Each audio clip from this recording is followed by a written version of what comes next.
Ahora, con todo lo que mencionamos de la fisiopatología, es que hablamos de esa presentación clínica tan florida que nos referimos al inicio, como tal, pues de la tutoría.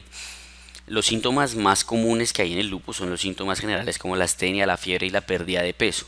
Y posterior a estos, como síntomas ya que no sean así como tan, no sé, tan generales, tan poco específicos, tan inespecíficos, tenemos las alteraciones mucocutáneas y las alteraciones osteomusculares. Estos son los dos sistemas que más se van a afectar. Varía un poquito dependiendo de donde uno lea. Por lo menos, digamos, el doctor Chalem en el instituto allá en el FIR, él dice que la alteración cutánea es la más común de todas. Sin embargo, hay otros que hablan de que la osteomuscular es la más común, o este libro, por ejemplo, habla de que ambos son igual de comunes. El punto es que estos dos sistemas van a ser los más afectados por el lupus eritematoso sistémico. Las alteraciones mucocutáneas y las alteraciones osteomusculares.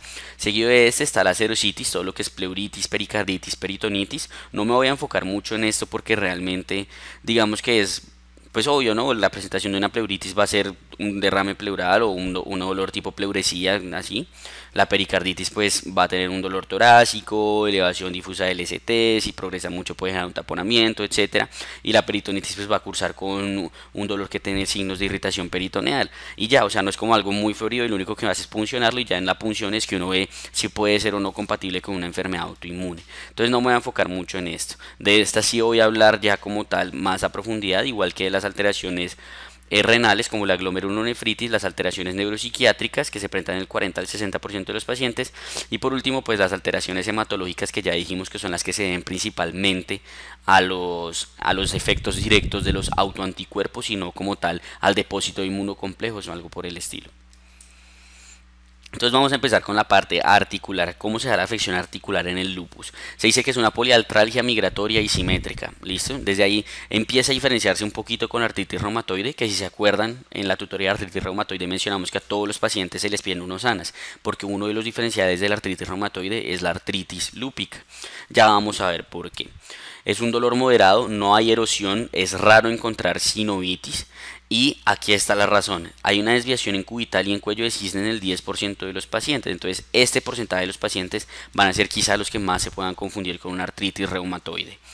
Y existe algo que es una artropatía similar a la de Yacut, en donde hay una alteración periarticular que genera una hiperlaxitud ligamentaria y de la cápsula articular que lleva a una subluxación de las metacarpofalángicas, generando esta morfología, una desviación hacia cubital que no es como tal por deformidad articular, sino porque hay una subluxación como tal de las metacarpofalángicas. Tiene como particularidad que la gran mayoría de estas son reversibles, es decir, se pueden reacomodar. Pero miren que si uno ve eso es un poco difícil diferenciarlo de artritis reumatoide si no hay una buena historia clínica para determinar otros síntomas acompañantes y demás. Y también está la parte de que pues claramente tiene un eritema marcado acá, que eso también sería más sugestivo de un lupus que como tal de una artritis reumatoide. Aquí están los cuellos en cisne que habíamos mencionado que se pueden encontrar. Es una foto muy similar a las que veíamos en la tutoría de artritis reumatoide. Y esa sería la afección articular. Listo, una poliartralgia migratoria simétrica, que también suele afectar más es las partes distales. Vamos ahora con la afección mucocutánea, que es quizá una de las más importantes, es más del dermatólogo, pero uno tiene que saber reconocerlas y tiene que saber al menos lograr identificarlas. Entonces, se clasifican en tres grupos. Vamos a hablar principalmente de la alteración dérmica. La cutánea, la mucosa la vamos a dejar para después. El lupus como tal dérmico, ¿sí? El lupus cutáneo, puede ser, tenemos que tener un lupus cutáneo agudo, un lupus cutáneo subagudo y un lupus cutáneo crónico. El lupus cutáneo agudo va a darse en el 90% de los pacientes y va a ser el que más se relaciona como tal con un lupus eritematoso sistémico, es decir, que tenga manifestaciones y alteraciones a nivel de todo el cuerpo y no sea limitado exclusivamente a la piel, que esos ya son más propios del lupus cutáneo subagudo y sobre todo del lupus cutáneo crónico. Eh, el diagnóstico se hace con biopsia y algo importante es que la biopsia en dermatología es algo muy importante y hay que tratar de solicitarla casi que en el momento en que se presenten las alteraciones. Cuando los pacientes llegan con 15 días de evolución, digamos que realmente hacer la diferenciación por biopsia a veces puede ser más complicado que si se toman en el momento propio de la lesión, en el momento propio en el que se instaura la lesión, porque ahí es donde se ven las cosas características que suelen diferenciar una alteración de otra. Y siempre se debe solicitar con la biopsia una inmunofluorescencia. Entonces, ¿qué cosas puede haber de acuerdo a si es agudo, subagudo o crónico? En el agudo vamos a hablar de que hay una dermatitis de interfase cuando se toma como tal la biopsia. Esto quiere decir que hay una disrupción entre la epidermis y la dermis, pero no hay una afección más abajo de la dermis. ¿Listo? Suele afectar solo la parte superior, la epidermis y algo de la dermis ahí superior y ya, no más. Y por eso se genera esta dermatitis de interfase como tal en la biopsia. Y esto se va a presentar clínicamente como el famoso eritema malar o el eritema en alas de mariposa y en algunos casos el famoso eritema difuso que se presenta en los pacientes en las zonas fotoexpuestas y que puede ser morbiliforme. Digamos que este eritema difuso se vería un poco como se veían esas manos que les mostré ahorita en la foto de la artropatía de Yakut. El subagudo por su parte va a afectar ya y va a comprometer la dermis y va a generar una afección principalmente en miembros superiores, tórax y dorso. Suele respetar la cara y suele tener dos variantes, una variante pápulo-escamosa y una variante psoriasiforme. Ahorita vamos a ver las imágenes. Y el crónico, por último, va a afectar ya lo que es el tejido celular subcutáneo y el más común de todos va a ser el lupus discoide. Pero también hay lupus tumius, paniculitis lúpica, lupus pernio, lupus ampolloso y el lupus neonatal. Hay muchas variantes del lupus crónico. Y como les decía, estas suelen ser las que suelen ser lupus cutáneo limitado y ya, mientras que estas dos, sobre todo lo que es la aguda, se suele relacionar más con lupus eritematoso sistémico. Entonces este sería como tal el lupus agudo. Tenemos acá lo que es el eritema malar, este claramente ya de una evolución mucho más prolongada, y lo que se tiene claro del lupus eritematoso cutáneo agudo es que respeta como tal acá el surco nasogeniano. Listo, miren que aquí lo respeta clarísimamente el surco nasogeniano y usualmente los bordes de los labios también suele respetarlos. Listo, eso es muy característico, no suele tener induraciones, digamos que acá uno se podría llegar a confundir, pero realmente no suelen haber induraciones como lo hay en una rosácea o algo por el estilo, y pues comprometen acá, como se dice, en alas de mariposa. Esto sería el lupus subagudo que mencionamos que eran tórax, dorso y miembros superiores, y podía ser la variante pápulo-escamosa o la variante psoriasiforme. Listo, pero se ve así, digamos que es un compromiso que claramente ya no es solo de la parte superficial de la piel, uno nota y puede lógicamente evidenciar que hay un compromiso más inferior, más de la dermis, y pues se va a presentar de esta forma. Este es el otro variante, la papuloescamosa, el lupus cutáneo subagudo, como mencionamos, miembros superiores. Y este sería como tal el lupus crónico, que uno ve que hay una induración, que eso claramente está más allá y está en el tejido celular subcutáneo y por eso genera alteraciones como retracciones y demás. Entonces tenemos lupus discoide, que se puede presentar aquí una variante en una persona de raza pues negra, y aquí el lupus eritematoso discoide. Aquí tenemos el lupus discoide que puede generar pues ya una alopecia como tal cicatricial en estos pacientes, es decir, que no vuelve a crecer el pelo, ¿no? La alopecia puede ser cicatricial o no cicatricial. Digamos que la del lupus agudo en ocasiones puede llegar a generar alopecia cicatricial, pero esa pues suele volver a crecer, listo, pero esta suele ser cicatricial y pues obviamente ahí se mueren como tal los folículos pilosos. Esta es una variante de lupus tumidos donde se ve que incluso solo hay alteración de tejido celular subcutáneo sin compromiso de la dermis, y por eso uno como tal no ve una alteración de la piel como una coloración violácea o algo por el estilo, sino que simplemente hay unas retracciones cutáneas porque la afección simplemente es más adentro de la piel y solo del tejido celular subcutáneo. Otras afecciones cutáneas que se pueden encontrar es el eritema periungueal, el lívido reticularis, el fenómeno de Raynaud, que en este caso pues sería un síndrome de Raynaud. Recuerden que la enfermedad de Raynaud es cuando es idiopática y el síndrome de Raynaud es cuando se asocia a alguna enfermedad de base, como en este caso sería el lupus. Se puede presentar como una vasculitis, que usualmente van a ser una púrpura palpable, es decir, una vasculitis de pequeño vaso, que en ocasiones incluso, si mal no recuerdo, puede ser variante leucocitoclástica. Puede presentarse como alopecia no cicatricial, lo que habíamos mencionado, mientras que el discoide sí es la cicatricial, y otras afecciones ya más raras como esclerodactilia, nódulos reumatoides, calcinosis cutis, placas urticariformes, acantosis nigricans y muchas otras. Listo, realmente la presentación es muy florida, pero lo más clásico es lo que mencionamos al principio en el agudo, subagudo y crónico. Este sería un ejemplo de vasculitis lúpica, una púrpura palpable que si uno le toma una biopsia claramente va a ser una vasculitis de pequeño vaso. Tiene toda la pinta de una vasculitis de pequeño vaso y esto sería lo que es el lívido reticularis. A nivel mucoso, habíamos dicho que estábamos hablando primero de lo cutáneo. A nivel mucoso, lo que va a ocurrir como tal son eritema, lesiones puntiformes o úlceras con bordes eritematosos. Recuerden que las úlceras de la boca, que son de carácter inflamatoria, a diferencia de las úlceras infecciosas, se suelen principalmente presentarse en paladar duro, mientras que las úlceras infecciosas suelen ser más en los pliegues internos de los labios, suelen ser más en paladar blandos y en unas mucosas más débiles. Por otro lado, las úlceras inflamatorias no suelen tener un dolor tan marcado, incluso suelen ser indoloras, mientras que las úlceras infecciosas sí suelen doler. Entonces, como para que ustedes se orienten, si ustedes tienen un paciente con aftas orales, que es uno de los signos que puede haber, como dice aquí, hasta en el 45% de los pacientes con lupus, diferenciar si realmente esas aftas pueden ser de origen inflamatorio o autoinmune o si más bien son de etiología infecciosa. Estas suelen responder a manejo tópico con inmunosupresores, tacrolimus, corticoides, antimaláricos. Nos saltamos, como dijimos, la parte de la afección de la serositis, porque pues es claro una pleuresía, una peritonitis y una pericarditis, cómo se va a presentar, y nos vamos con la parte de la afección renal. La afección renal puede ser de varios tipos, ¿listo? E incluso hay una clasificación como tal de la nefropatía lúpica que se clasifica en 6 grados. Y se puede presentar de muchas formas. Uno puede ver sin alteraciones, puede ver solo una hematuria sintomática, puede evidenciar solo proteinuria, puede evidenciar una glomerulonefritis rápidamente progresiva con las vainas en semiluna y todo, una hipertensión arterial debida como tal alteración de la afección renal o secundaria a la afección renal y pues disfunciones tubulares. Entonces, la afección renal como tal, ¿cómo se diagnostica? Con biopsia. No es que uno diga, ay, tiene hematuria y tiene lupus y listo, eso es por el lupus. No, uno tiene que tomar una biopsia para evidenciar que realmente hay los hallazgos histopatológicos que se correlacionan con el lupus. ¿A quién se le va a tomar entonces una biopsia o cuál es la indicación de tomar biopsia en lupus? Se dice que pacientes que tengan más de 1 gramo de proteinuria en 24 horas, que tengan más de 500 miligramos de proteinuria en 24 horas con sedimento activo o hematuria, o que tengan un deterioro acelerado de la función renal. Claramente esto no es algo como sine qua non, es decir, no es algo estrictamente necesario para tomar una biopsia. Si hay alguna otra sospecha o algo por el estilo, está completamente justificado tomar una biopsia que no cumpla con alguna de estas 3 características. Entonces ahora sí vamos a hablar de las 6 variantes o 6 clases de la nefropatía lúpica.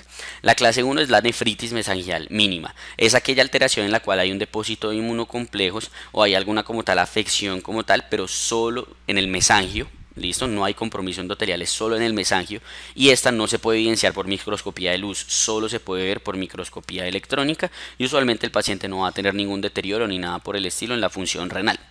Por otro lado, la clase 2 es la nefritis mesangial proliferativa. La nefritis mesangial proliferativa usualmente ya va a haber un compromiso mesangial que se evidencia en la microscopía de luz, una hipercelularidad, una expansión mesangial y pues claramente en la microscopía electrónica también se van a ver alteraciones, pero nuevamente el endotelio se respeta como tal el endotelio, ahí se conserva el endotelio. En esta, digamos que sí ya se van a presentar una alteración a nivel de la función renal, no con elevación de sodados ni nada por el estilo, sino con un sedimento activo. Va a haber proteinuria y va a haber hematuria que puede ser microscópica y en algunos casos puede llegar a ser incluso macroscópica. Puede llegar a haber hipertensión, pero esto es más característico de la que viene, que es la clase 3. La clase 3 va a ser la nefritis focal. La nefritis lúpica focal ya va a comprometer como tal el endotelio, pero va a afectar a menos del 50% de los glomérulos que uno evidencia en la microscopía de luz. ¿Qué se va a ver? Va a haber hematuria y proteinuria que van a ser macroscópicas, pueden llegar a ser incluso en rango nefrótico o pueden comprometer como tal un síndrome nefrítico relacionado. Y cuando hay un compromiso entre el 25 y el 50% de los glomérulos visualizados, eso suele ser un mal pronóstico para una progresión hacia una clase 4 y posteriormente una clase 6. Y el paciente suele estar hipertenso. ¿Listo? Vamos con la clase 4. La clase 4 ya no es nefritis focal, sino nefritis difusa porque hay un compromiso del más del 50% de los glomérulos que se ven. Y esta puede ser difusa segmentaria o difusa global, dependiendo de si los glomérulos afectados están comprometidos en su totalidad o solo es una porción de los glomérulos como tal que uno ve afectados. ¿Qué va a haber aquí? Hematuria, proteinuria, hipertensión y aquí ya va a instaurarse como tal una alteración en la funcionalidad renal en términos de elevación de azoados. Ya va a empezar a verse una falla renal aguda. La clase 5 va a ser como lo contrario, digamos que uno venía como en un orden progresivo, que de la clase 1 uno piensa y es lógico que progrese a clase 2, después a clase 3, después a clase 4. La clase 5 se sale un poco de ese contexto y es exclusivamente una nefropatía membranosa, en el cual lo que hay es un engrosamiento como tal de la pared capilar de la membrana de filtración basal glomerular y se ve en la microscopía electrónica con depósitos subepiteliales en inmunofluorescencia indirecta. Solo suele tener proteinuria, digamos que al no tener un compromiso como tal endotelial ni cosas por el estilo, solo se suelen presentar como un síndrome nefrótico asociado al lupus eritematoso sistémico.